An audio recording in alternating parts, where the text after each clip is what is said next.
Esperança nos encha de todo gozo e paz no vosso crer, para que sejamos ricos de esperança no poder do Espírito Santo. Estamos em mais uma noite de celebração, em mais um momento de inspiração, em um tempo também de meditação. E hoje eu quero convidar você a meditar comigo por alguns minutos sobre o tema confinados. O que é que eu estou fazendo de mim, afinal?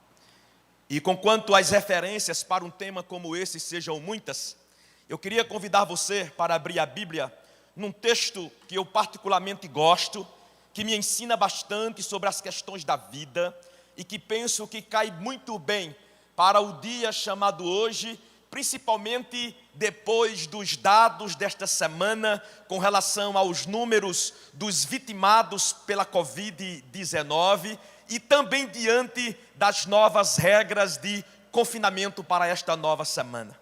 É olhando para esse cenário que eu quero convidar você para abrir a sua Bíblia, abrir o texto, no primeiro livro dos Reis, no capítulo 19, e eu quero meditar com você no livro todo, quero pensar com você, aliás, no capítulo todo, quero pensar com você todo esse texto, porque eu penso que ele é emblemático. Diria que ele é mais do que atual, do ponto de vista da experiência humana. Olhando assim para primeiro livro dos Reis, capítulo 19, eu quero ler inicialmente apenas uma única expressão, que para mim é a chave desse texto, é o coração do homem, e ao mesmo tempo o lugar de todas as respostas.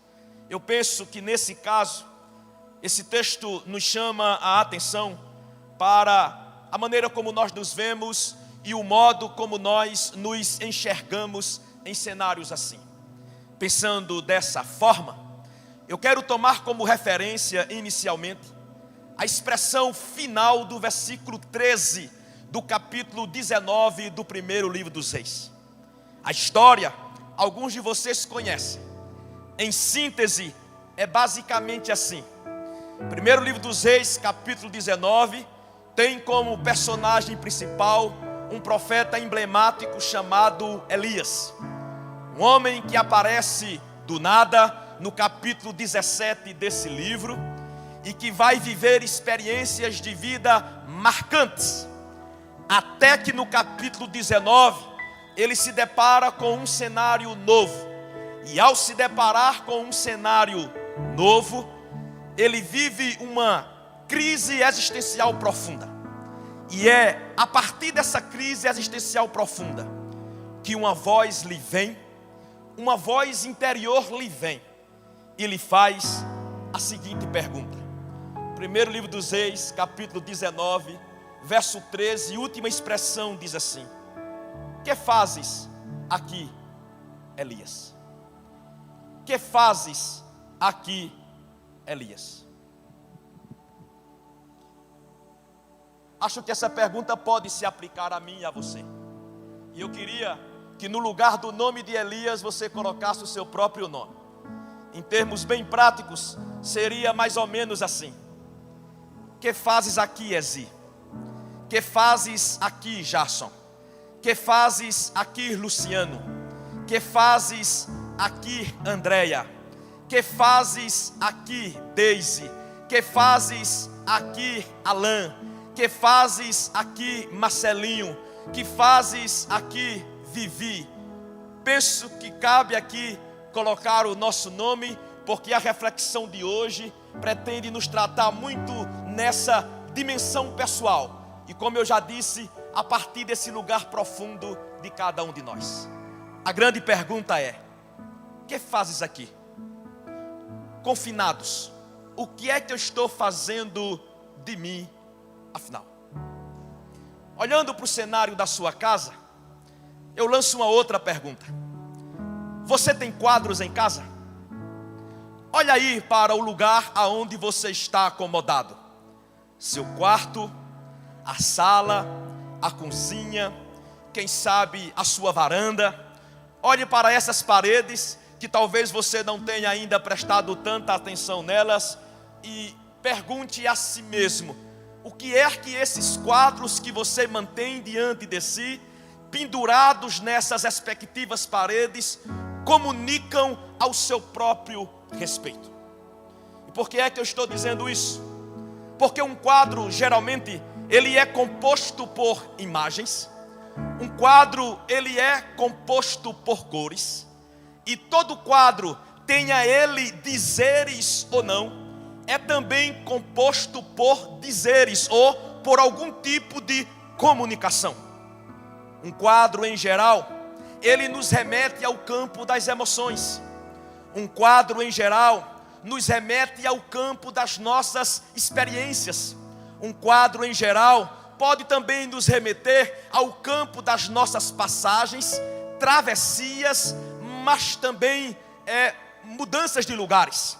Um quadro também pode nos falar a respeito das nossas impressões, a respeito da maneira como eu me vejo no mundo, mas também a respeito da maneira como o mundo está retratado para mim. Olhando nessa perspectiva, eu posso dizer que todo quadro fala de nós, seja da pessoa que pintou, ou seja daquele que o possui, seja da pessoa que o margiou, ou seja da pessoa que o adquiriu. Os quadros falam de nós mesmos. E quando eu leio o primeiro livro dos Reis, capítulo 19, eu posso encontrar a alma de um homem retratada num grande quadro. Eu posso encontrar a alma de Elias retratada em uma grande tela. Olhando do ponto de vista da descrição da sua realidade interior, eu percebo que o quadro da alma de Elias nos remete pelo menos a 3 dimensões básicas. Primeiro, o quadro da alma de Elias nos remete ao campo da sua topografia, os lugares por onde ele passou. Segundo, o quadro da alma de Elias também nos remete a uma diversidade de imagens e impressões. Terceiro, o quadro da alma de Elias também nos remete a uma diversidade e pluralidade de pessoas. Do ponto de vista da topografia de Elias existencial, eu posso mapeá-la desde o capítulo 17, porque Elias surge sem nome de antecedentes. Elias surge do nada num cenário extremamente atípico e desafiador. E a partir do capítulo 17, ele vai passar por rios, ele vai atravessar vales, ele vai entrar e sair de casas, mas ele também vai habitar tanto lugar mais baixo de uma planície, como também um topo de uma determinada montanha. Observe que toda essa topografia natural é, na verdade, o relevo dos altos e baixos da experiência que esse homem vai viver. É por isso que toda essa vivência de um lugar para o outro vai ser provocadora de uma construção de imagens as mais diversas possíveis. Olhando assim, Elias vai trazer a sua imagem ou ao seu imaginário a experiência com corvos, no capítulo 17, a experiência também de alguém que por mais de 3 anos teve que viver com um sol causticante projetado sobre a sua própria cabeça, mas também a experiência de um homem que vai aprender a lidar num determinado monte com a dimensão quente do fogo, mas também com a dimensão densa do frio da chuva. Observe que esse é o mapa existencial da alma de Elias.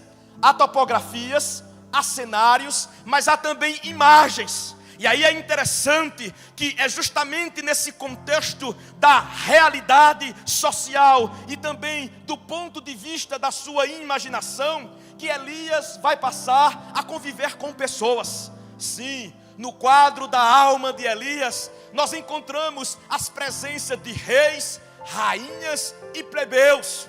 No quadro da alma de Elias, nós vamos encontrar a experiência de uma viúva, mas também a presença de filhos. No quadro da alma de Elias, nós também vamos encontrar a presença de milhares de profetas e pessoas. É interessante que à medida em que Elias vai lidando com todos esses processos de rios, vales e montanhas, de pessoas, mas também de circunstâncias, Elias vai se deixando tomar interiormente pela criação de uma própria impressão a respeito de si mesmo. Sim, conquanto tudo isto nesse contexto seja o quadro que nos impressiona, há em Elias uma imagem de autorrepresentação, há em Elias um modo de se ver, há em Elias um modo de se enxergar, há em Elias um modo também de se autorreferenciar.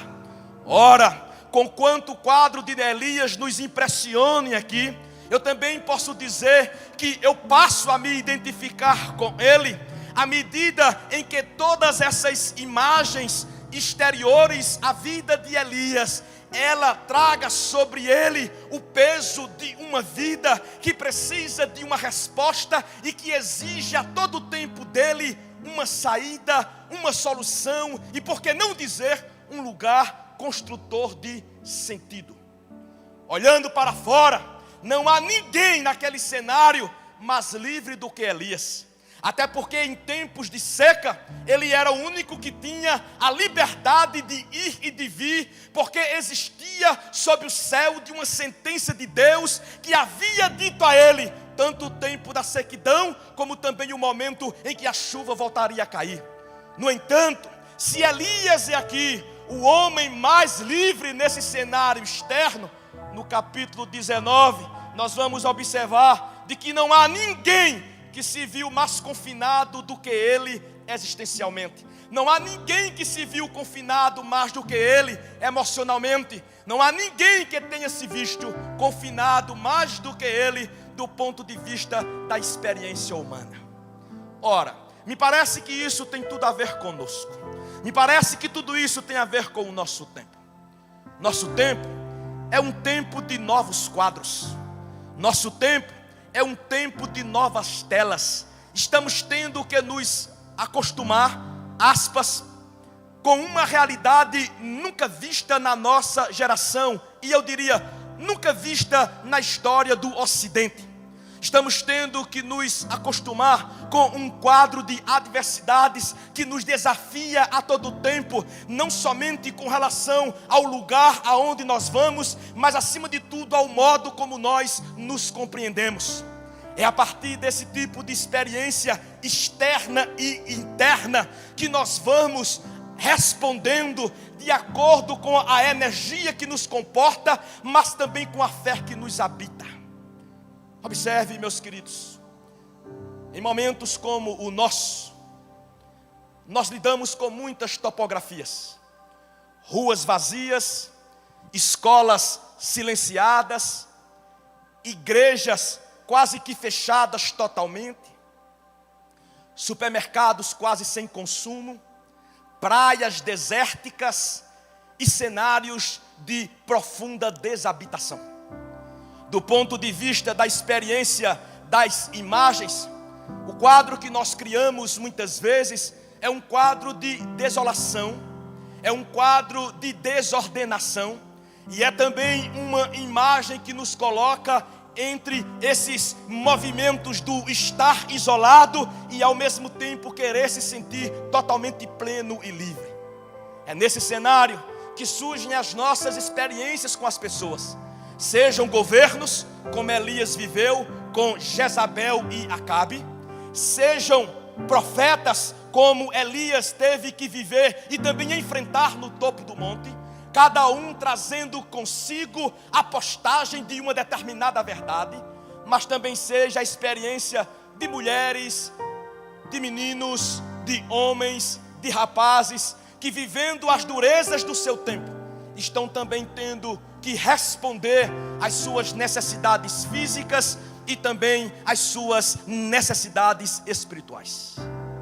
Olhando de fora, não há ninguém que se sinta mais livre do que Elias.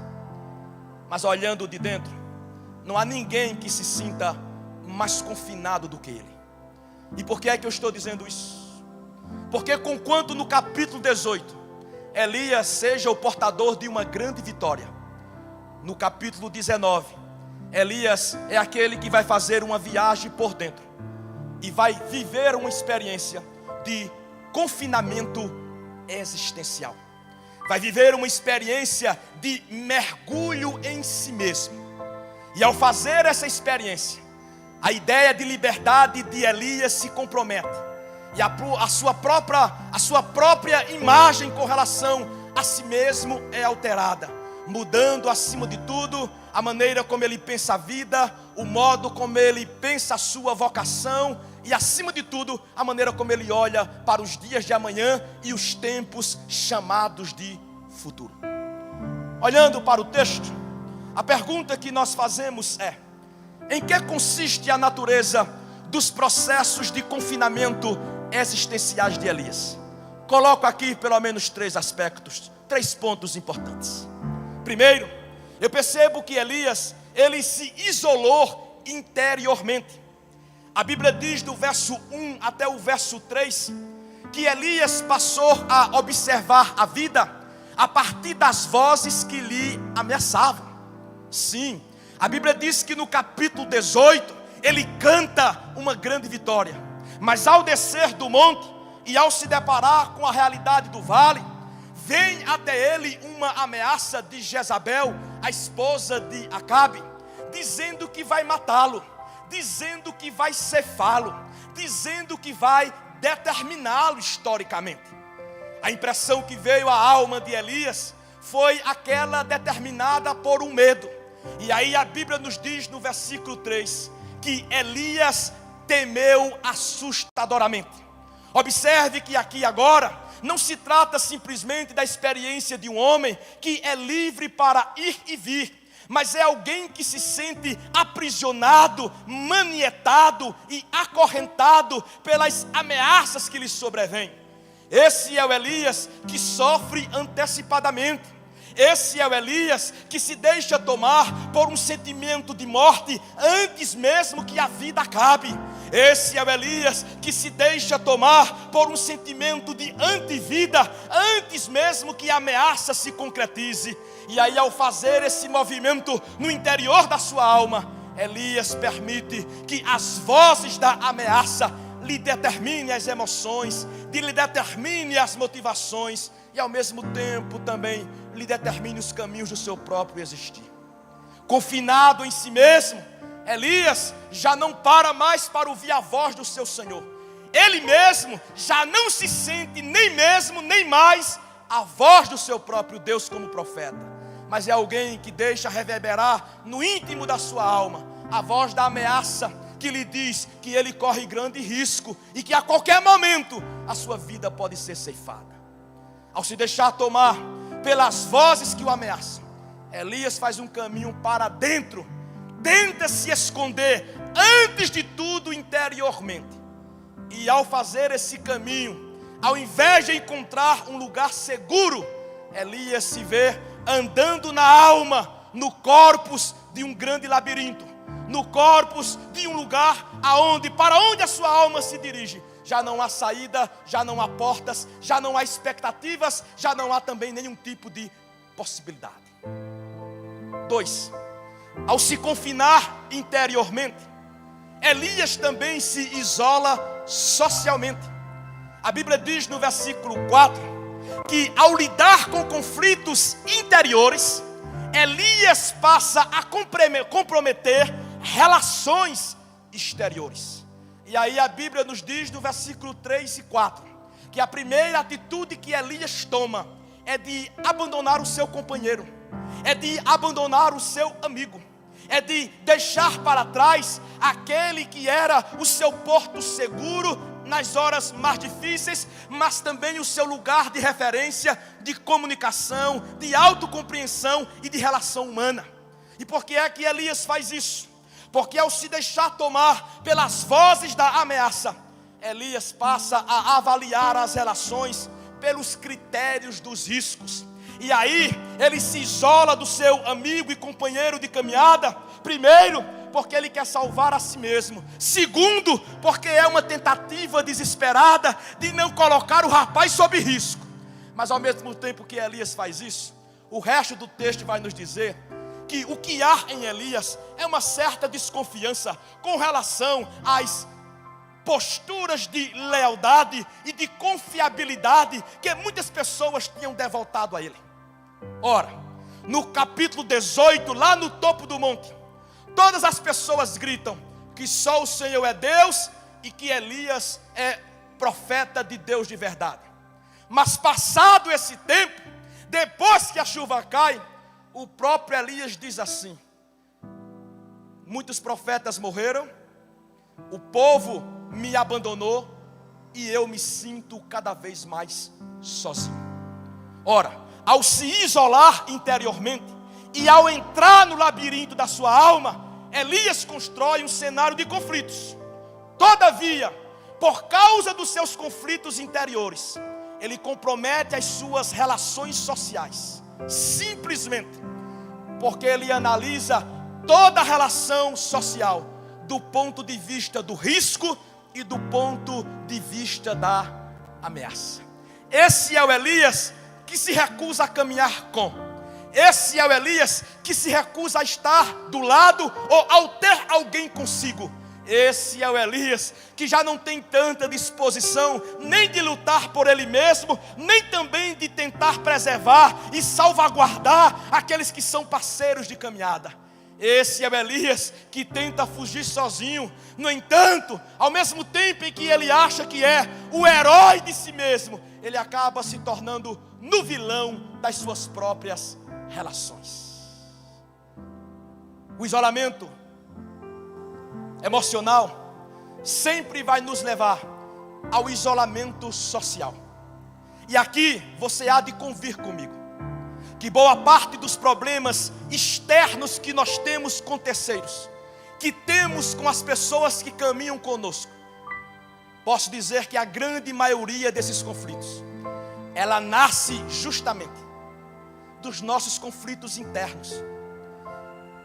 Os abandonos, a quebra das relações, os distanciamentos sociais, a despersonalização das relações humanas, são todas oriundas basicamente dos nossos próprios conflitos interiores. Sim, porque essa é uma questão que, conquanto nem todos reconheçam, por mais que alguém tente justificar o abandono e o deixar o outro de lado, que é parceiro seu ou parceira sua da caminhada, por causa de questões externas, a verdade é que os abandonos são mais provocados por questões internas do que necessariamente por aspectos externos a nós mesmos.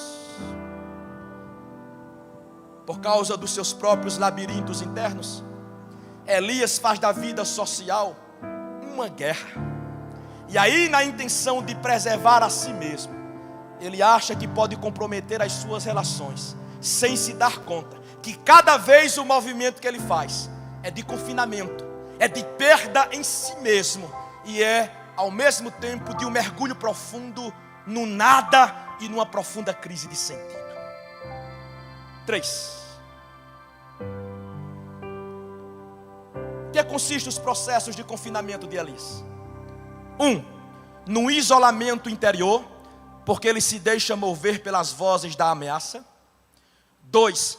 No isolamento social, porque ele prefere abrir mão das pessoas que com ele caminham. 3. No isolamento de caráter existencial. Ora, o isolamento existencial de Elias aparece no versículo 4. Porque agora Elias vai pensar a vida pelo crivo das circunstâncias. A mensagem que lhe vem é assim: Elias, o tempo continua difícil. Elias, as pessoas continuam ainda seguindo as ordens de Jezabel e Acabe. Elias, o cenário que você tem dos da fé é de cada vez mais desolação, porque o número de viúvas de profetas e de órfãos da profecia só crescem no teu tempo. Elias, agora é que você vai ser perseguido, e agora é que a sua vida corre cada vez mais riscos. tomado pelo crivo das circunstâncias, a Bíblia nos diz que Elias pede para si a morte. Ele se isola existencialmente. E ao pedir para si a morte, Elias começa a enxergar a tumba como o único lugar em que alguém pode encontrar paz.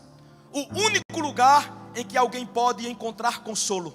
O único lugar em que ele pode, de fato, se sentir seguro.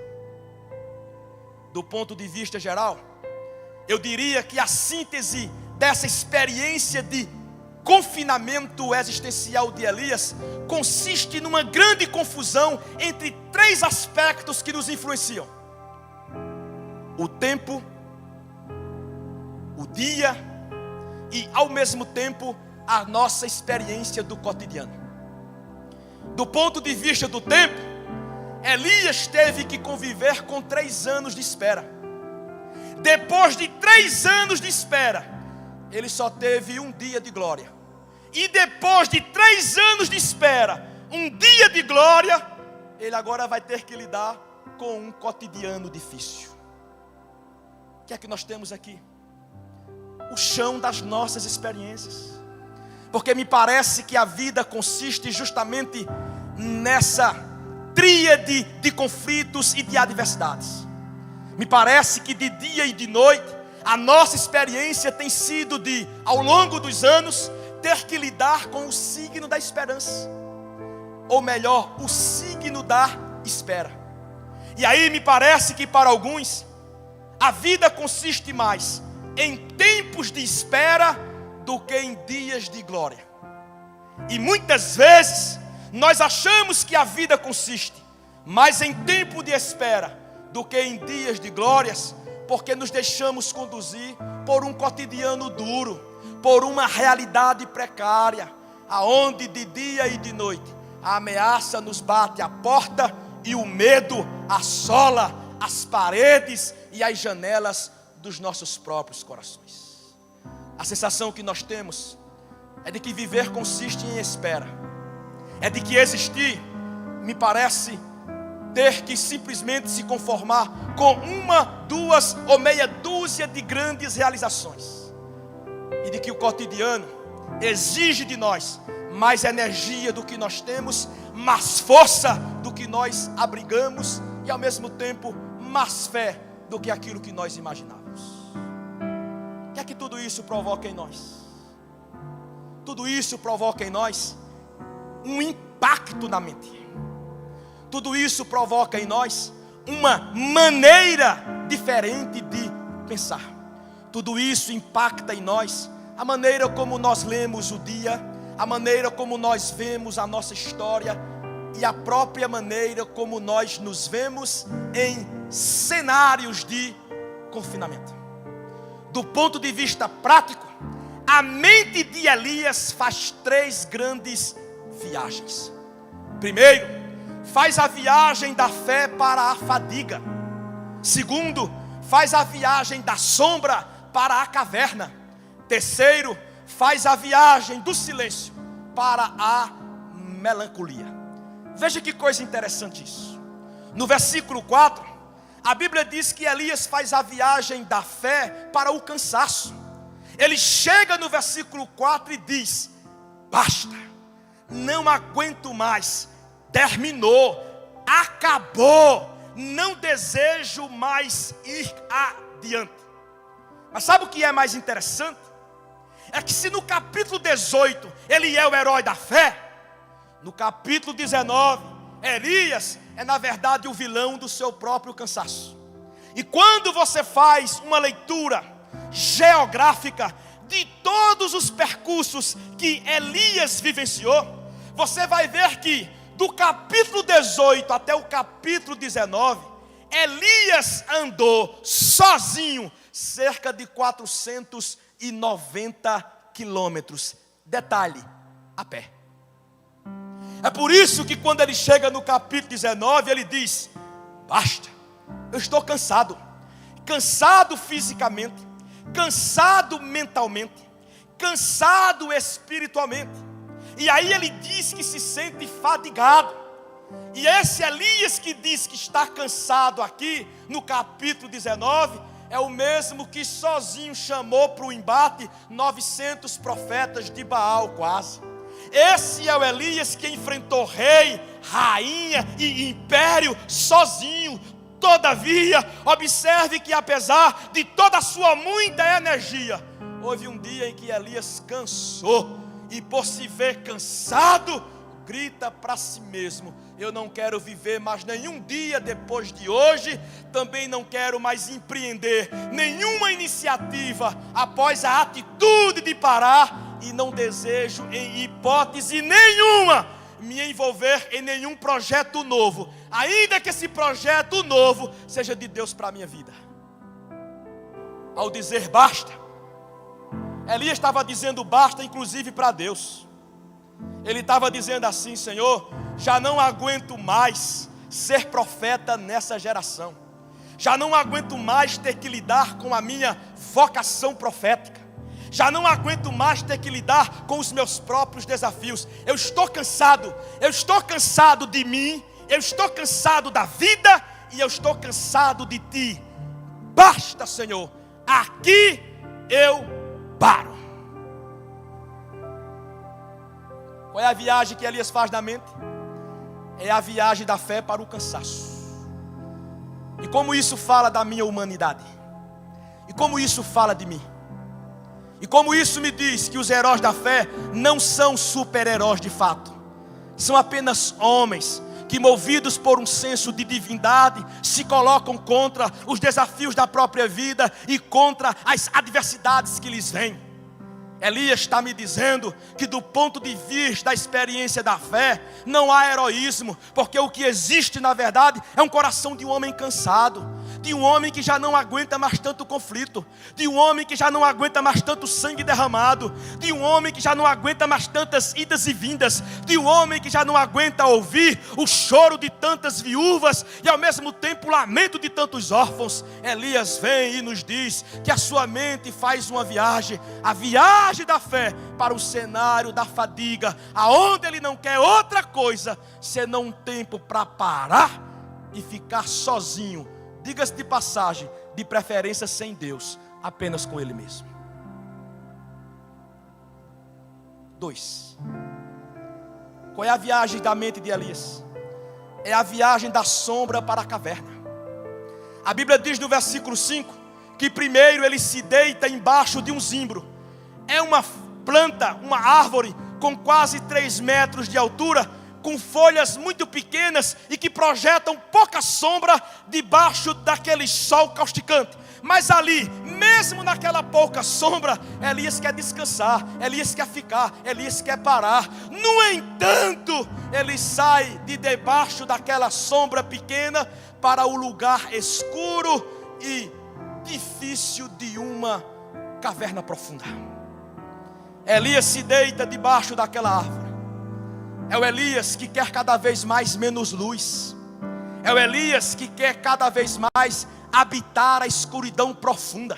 Sim. Agora veja que coisa interessante.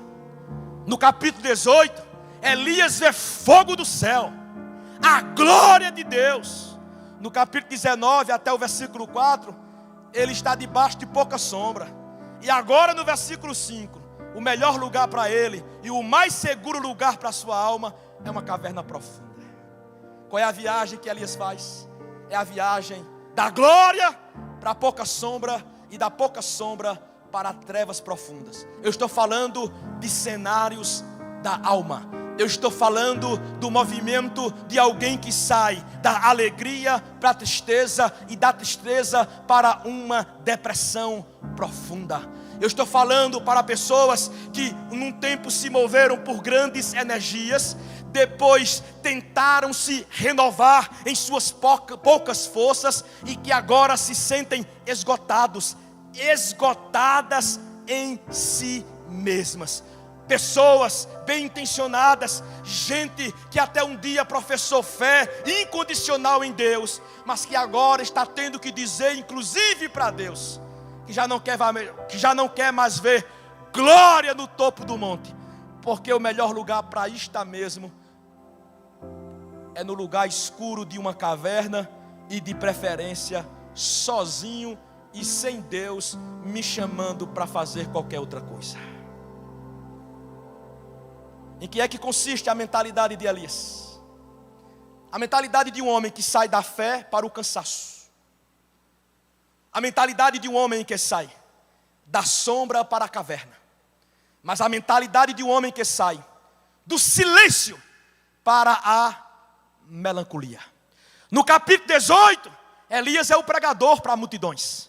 Está falando para milhares de pessoas, sozinho. No capítulo 19, Elias está sozinho, conversando com ele mesmo. E aí a Bíblia nos diz no versículo 7, que ao estar sozinho consigo, ele é capaz de receber um toque de um anjo, receber pão e água servida por esse ser espiritual, sem contudo desejar trocar com esse ser espiritual uma única palavra. Do ponto de vista da mística da fé, qualquer pessoa que visse um ser como esse, gostaria de trocar com ele meia dúzia de palavras. Se não para saber dos mistérios do céu, pelo menos para tentar identificar quem é esse ser de luz que veio nos servir pão e água em tempos tão difíceis. Mas Elias está tão para dentro que nem anjo provoca diálogo, que nem anjo provoca interesse, que nem anjo suscita interpelação, que nem anjo suscita curiosidade. Ele se fecha em si e vai do silêncio à melancolia. E a melancolia de Elias aparece a partir do versículo 9, quando por 3 vezes ele está remoendo o seu próprio cansaço, ele está tendo que lidar com a sua própria fadiga, e cada vez mais tornando a sua alma um poço cheio de uma profunda areia movediça. Ou seja, à medida em que Elias se mexe por dentro, ele cada vez mais afunda em si mesmo e asfixia a sua vida espiritual e ao mesmo tempo a sua relação com Deus. É um Elias que se sente estrangulado, porque ele faz um movimento para dentro que cada vez mais lhe coloca para baixo. Esses 3 movimentos, da fé para o cansaço, da sombra para a caverna e do silêncio para a melancolia, podem ser vividos por mim em formas de estratos, mas também podem ser para mim um profundo processo. Porque observe que esse é o nosso primeiro movimento diante dos desafios da vida. Primeiro a gente crê. Por crer, a gente luta. E depois de lutar tanto e conviver com vitórias e ameaças, a alma vai ficando sombria. E a gente, sem perceber, vai cada vez mais andando para o fundo da caverna, desistindo de coisas, abrindo mão de pessoas, se desvinculando de nossas missões e atividades cotidianas, e vai cada vez mais se fechando, ou nos fechando em nós mesmos, até que nem nos damos conta e estamos tentando alimentar a nós mesmos com as nossas próprias conversas. As pesquisas em psicologia nos dizem que a melancolia ela é normal somente até certo momento da crise. É normal que você acorde pensando, refletindo, se questionando. Anormal é fazer da melancolia uma sentença. É viver o dia inteiro e uma noite inteira alimentando a alma apenas com seus próprios medos e também com as suas próprias angústias. Ao fazer essa viagem do silêncio para a melancolia, eu escancaro as portas da minha alma para o lugar de uma depressão profunda, para o lugar de uma depressão crônica e para o lugar de uma desistência da vida quase que por completo. No caso de Elias, ele desiste totalmente e ora a Deus por 3 vezes para deixar de existir, para morrer, para que Deus lhe mate e coloque a sua vida talvez num lugar aonde ele consiga se sentir um pouquinho melhor e no mínimo um lugar um tanto quanto mais confortável. Na caverna, Elias faz a viagem do coração para cada vez mais dentro de si. E aí, conquanto a melancolia esteja lá, alimentando sua alma, alimentando seus pensamentos, alimentando sua mente, ela vai acabar se transformando num ponto de fixidez. É de um jeito que a Bíblia nos diz que depois Deus vem a Elias. E Deus quer conversar com Elias. E Deus quer tratar com Elias. Mas o que é mais incrível é que Elias só tem um assunto para Deus. E o assunto de Elias é ele mesmo. O assunto de Elias é apenas ele mesmo. E há pessoas que nem se dão conta de como estão fixas em um único ponto da sua própria vida. Como elas estão fixas em um único ponto da sua alma. É gente que no dia que for curada, perde o assunto. No dia que tiver uma vitória, perde a conversa. É gente que não consegue se desapegar da sua dor, se desapegar da sua frustração. E no caso aqui, se desapegar daquilo que é apenas uma ameaça. Ainda não é nenhuma realidade concreta. Mas Elias transforma a ameaça, que é pura projeção da alma dele, numa sentença histórica. Fixa seu pensamento nisso e não consegue conversar sobre outra coisa, nem mesmo com o Deus a quem ele julga saber e controlar todas as coisas. Aí Deus vem a Elias e pergunta: que fazes aqui, Elias?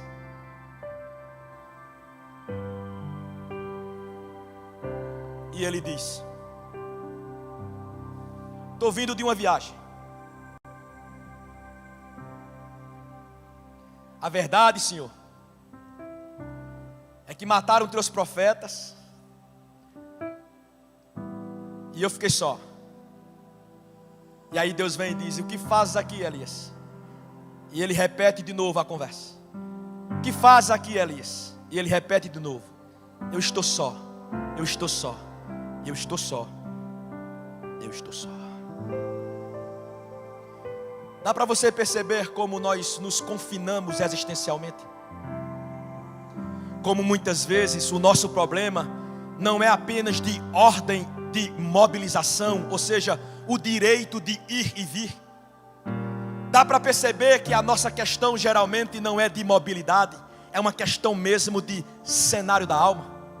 Porque observe que, conquanto Elias tem a liberdade de ir e vir, ele se isola interiormente, ele se isola socialmente, ele se isola existencialmente. E ao fazer isso, ele sai da fé para o cansaço, ele sai da sombra para a caverna, e ele sai do silêncio para a melancolia.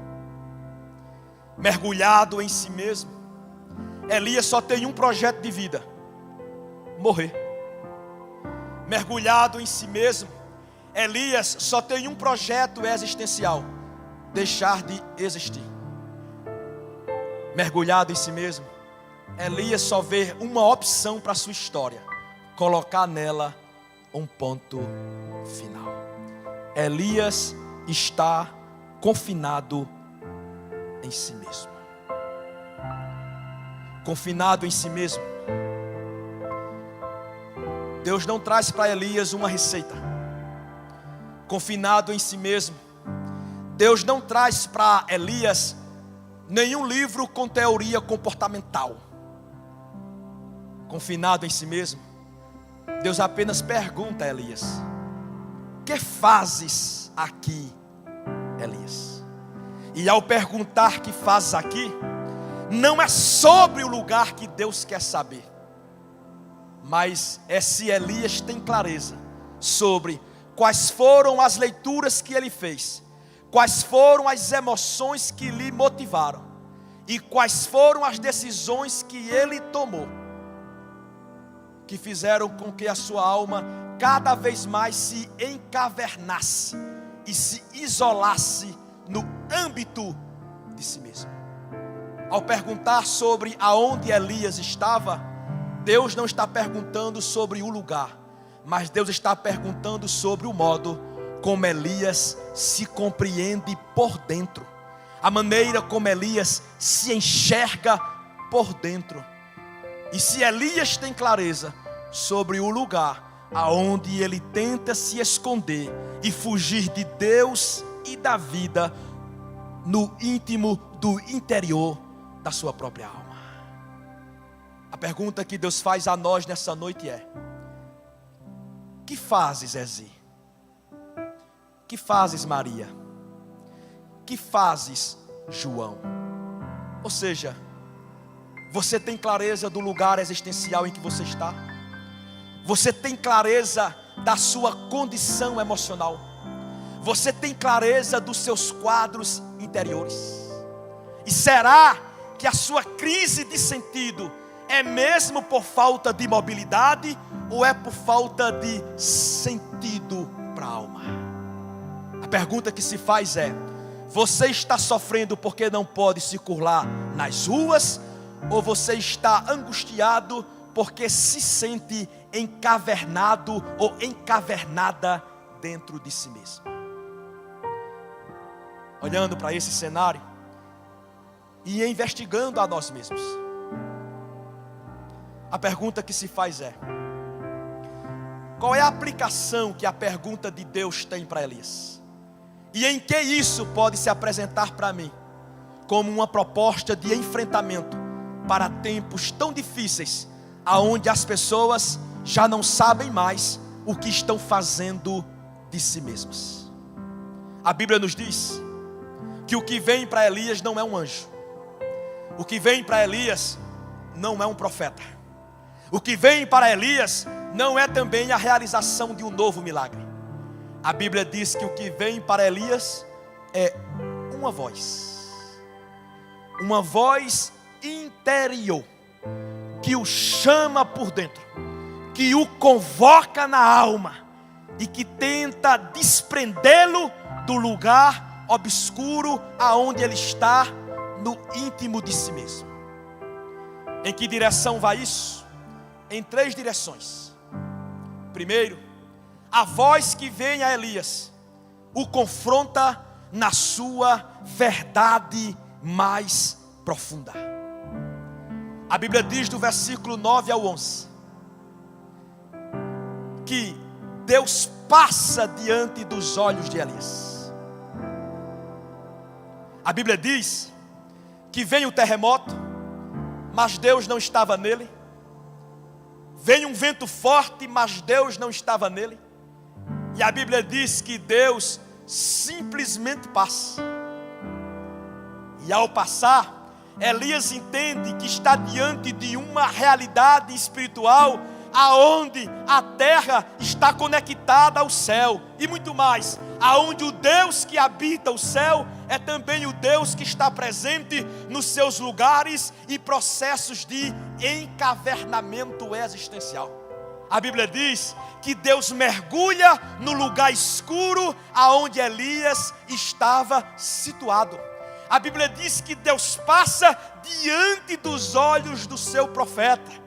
E Deus vem até a Elias para poder confrontá-lo no lugar aonde ele está. No entanto, a Bíblia diz que Deus não vem no terremoto, de que Deus não vem em abalos sísmicos, mas que Deus vem simplesmente no sício, Deus vem simplesmente no murmúrio. E aí qual é o desafio de Deus para Elias? É que Elias consiga entender que Deus está falando com ele no silêncio da sua própria alma. O desejo de Deus é que Elias entenda, é que aquilo que é silêncio de Deus dentro dele mesmo é na verdade um grito do Altíssimo que diz ao seu profeta: que fazes aqui, Elias? Que fazes aqui, Elias? Que fazes aqui, Elias?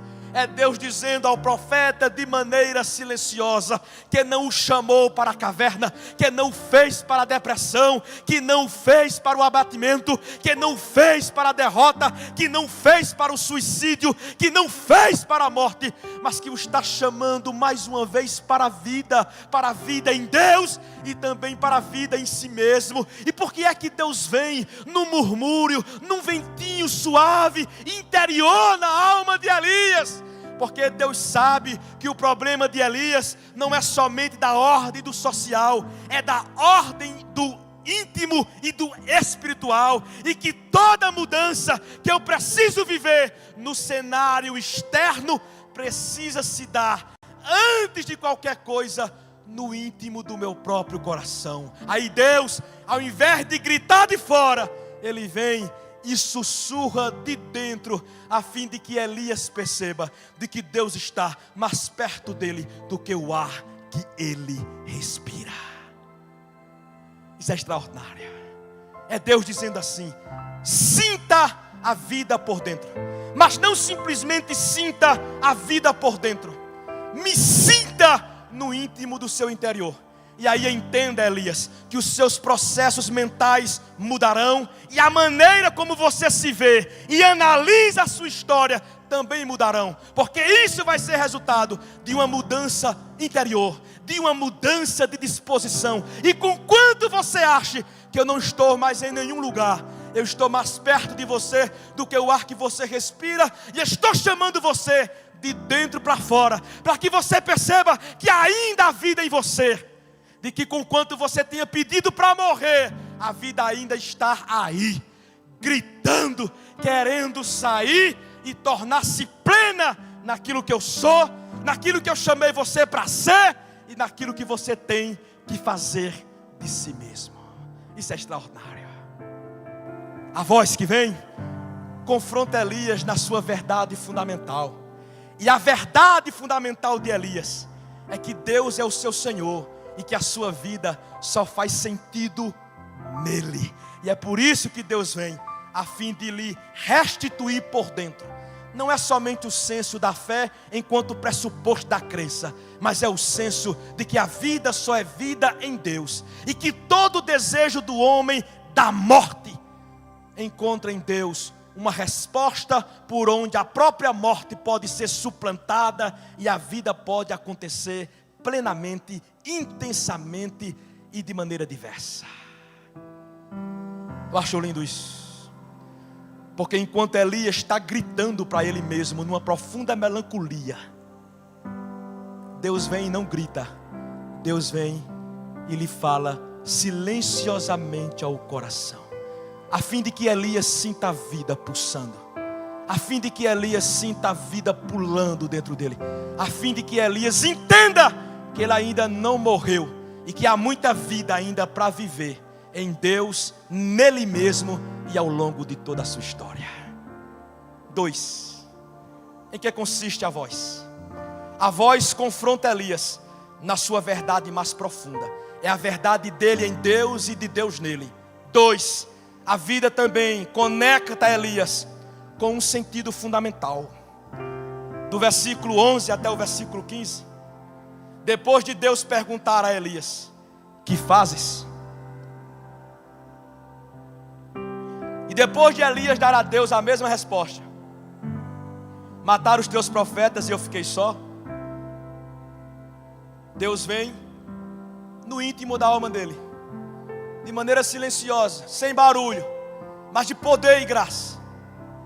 E aí depois Deus diz a Elias assim: agora vai e volta o teu caminho. Deus estava dizendo assim a Elias,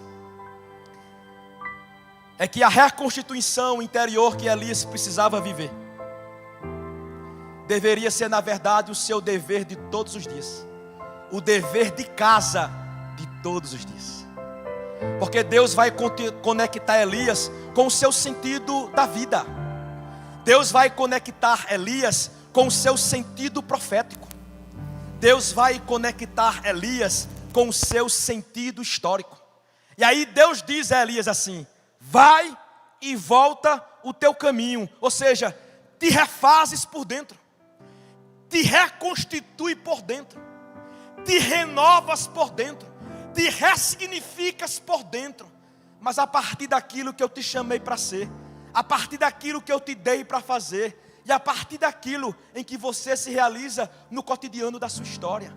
Em outras palavras, o que Deus está propondo a Elias é que o sentido da vida não está numa meta, mas está no caminho em que eu construo com Deus ao longo do meu percurso. O que Deus coloca para Elias é que o sentido da vida não é um destino, mas é um lugar de construção interior, aonde no dia a dia dos entraves da fé e no dia a dia diante dos meus próprios problemas, eu vou percebendo que a minha vida só faz sentido em Deus e naquilo que Deus orientou, determinou e colocou para mim, a fim de que eu possa viver plenamente. O que Deus propõe a Elias é uma conexão com o sentido da sua própria vida. E aí Elias vem do capítulo 17 até o capítulo 19 e faz 3 orações. Aliás, faz 4 orações. Das 4 orações, 3 Deus responde. Na 4ª, Deus diz não. Por exemplo, no capítulo 17, Elias ora e Deus fecha o céu. No capítulo 18, Elias ora e Deus manda fogo.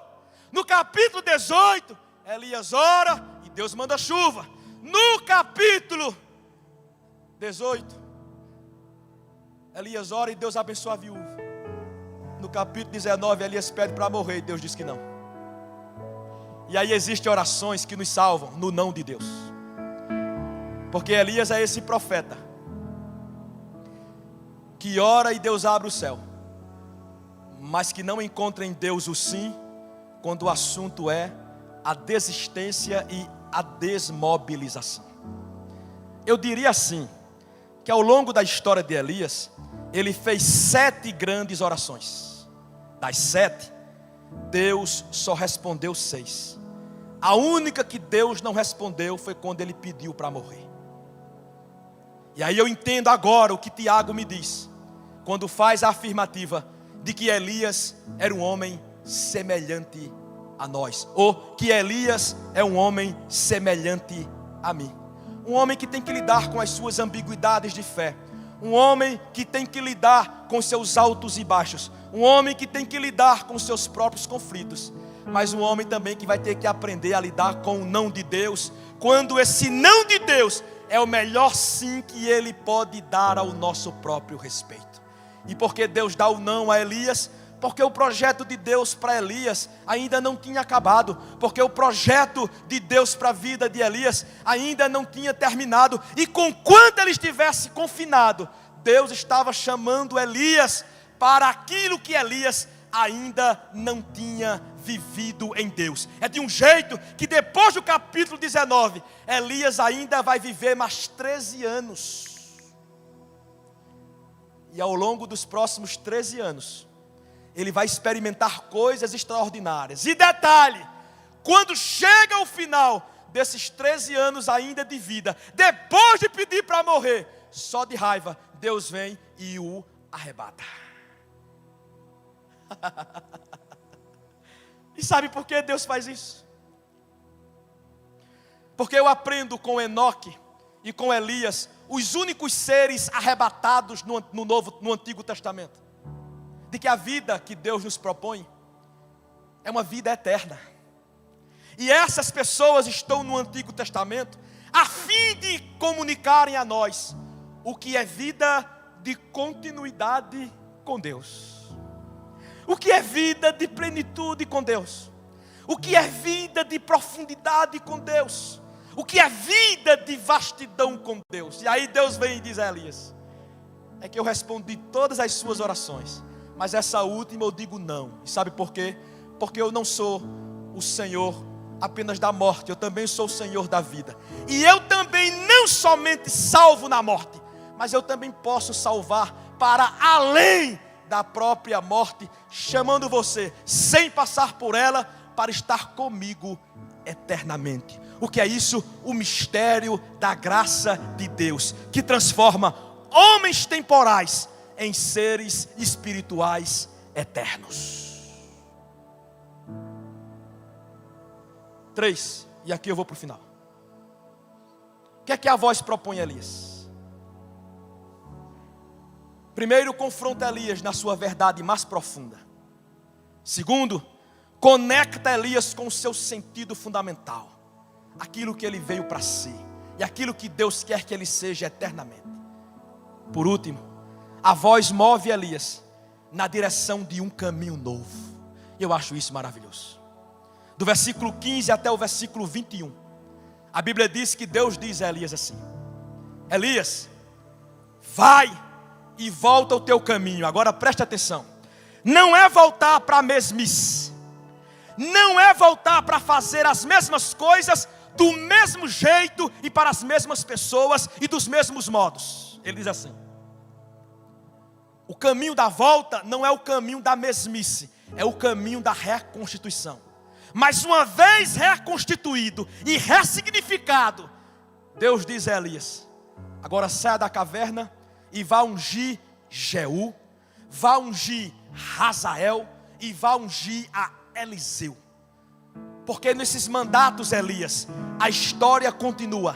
Nesses mandatos, Elias, a história se faz. Nesses mandatos, Elias, a humanidade ainda saberá de mim e do controle que eu tenho sobre os homens e as circunstâncias. Até então, Elias não tinha ungido nenhum profeta. Deus lhe dá essa experiência nova. Até então, Elias não tinha ungido nenhum outro rei. Deus lhe dá essa experiência nova. Até então, Elias não tinha ungido nenhum comandante de exército. Deus lhe dá essa experiência nova. Até então, Elias sabia o que era céu fechado e céu aberto. Agora, Elias vai ter que saber o que é gente no poder do Espírito. Agora, Elias vai ter que saber o que é gente na unção do Espírito. Agora Elias vai ter que aprender a saber também o que é gente que se move pelo mesmo mistério que ele. O mistério de gente que, tendo sido alcançado por Deus, não consegue ver a vida divorciada de Deus, longe de Deus, nem daquilo que Deus chamou para ser. Por isso que quando ele unge Jeú, Jeú aceita o mandato histórico e cumpre a execução de Deus contra a casa de Acabe e Jezabel. Quando ele unge Hazael, Hazael cumpre o seu mandato profético na condição de novo rei e rei de passagem. Mas quando ele unge a Eliseu, Deus lhe dá o senso de continuidade profética e ministerial. E aí aquilo que Elias não viu no seu ministério, nós vamos ver no ministério de Eliseu. Aquilo que Elias não conseguiu realizar no seu ministério, nós vamos ver o profeta Eliseu realizando, e muito mais em porção dobrada. Pois se através de Elias Deus fez 7 grandes milagres, através de Eliseu Deus vai fazer 14 grandes obras extraordinárias. É Deus fazendo o novo, é Deus realizando o novo e dizendo para Elias que, independente do cenário em que ele está, Deus pode fazer novas todas as coisas, mas também pode fazer de cada homem um homem novo e de cada mulher uma mulher nova pelo poder da sua graça. A pergunta da mensagem é: o que é que eu estou fazendo de mim? Será que eu estou mesmo pensando a vida na perspectiva de Deus? Se estou, a voz que vem hoje está dizendo assim: qual é a sua verdade mais profunda? Qual é o sentido da sua vida? E muito mais do que isso, você consegue enxergar em Deus cenários novos, experiências novas, encontros novos e mudanças extraordinárias? Elias pediu para morrer, mas Deus tinha um novo para Elias, tanto do ponto de vista da sua experiência pessoal, como também do ponto de vista daquilo que através dele Deus realizaria nas vidas de outras pessoas. Aí, o Elias que está isolado interiormente, É o Elias que se abre para o mistério. O Elias que está isolado socialmente. É o Elias que vai abraçar e impor a mão sobre outros homens e outras pessoas. E o Elias que está isolado existencialmente, agora é o Elias que vai viver de maneira tão profunda, tão profunda, tão profunda, que vai ser de tal maneira envolvida por Deus, que nem a morte é capaz mais de capturá-lo, porque ele agora é envolvido por Deus, a fim de estar com Deus para todo sempre, através da experiência de arrebatamento que ele viveu. A questão que se coloca para nós nessa noite não é simplesmente sobre a realidade que estamos vivendo, mas é sobre o que estamos fazendo de nós nesse tempo. E a mensagem de Deus nessa noite para você é uma mensagem que lhe desafia a perguntar: o que é que você está fazendo de si mesmo? Como é que você está vivendo? Onde é que está realmente a sua alma? E depois de responder isso, a proposta de Deus para você é de um caminho novo, é de experiências novas, é sim de um tempo de novidades de vida. Capítulo 19 é um capítulo que começa com um cenário de silêncio e melancolia, mas é depois um capítulo que vai terminar com muita graça sendo derramada, muito poder sendo derramado, muita energia espiritual sendo compactada, tanto na vida de Elias, como também na própria experiência de Eliseu. Confinados, o que é que nós estamos fazendo de nós mesmos? Quero chamar você a um momento de oração. Quero chamar você a um momento de reflexão.